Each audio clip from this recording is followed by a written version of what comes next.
Je vais vous parler du film Le Château solitaire dans le miroir, un film d'animation japonaise sorti le 6 septembre 2023. C'est l'histoire de Kokoro, dont le miroir de sa chambre se met à scintiller.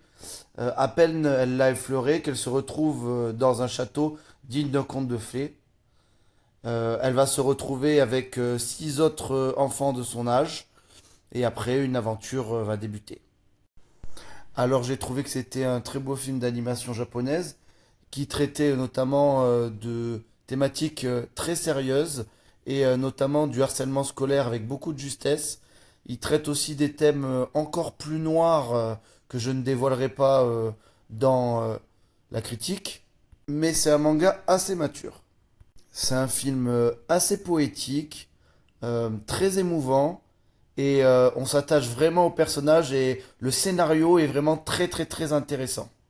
Il y a des twists à la fin du film, on s'y attend pas forcément, et c'est avec beaucoup de surprises que le film se termine. La deuxième partie du film est vraiment super dynamique, très intéressante. C'est vrai que la première partie du film est assez lente, et il faut vraiment s'accrocher pour entrer dedans. La première heure, elle est pas facile.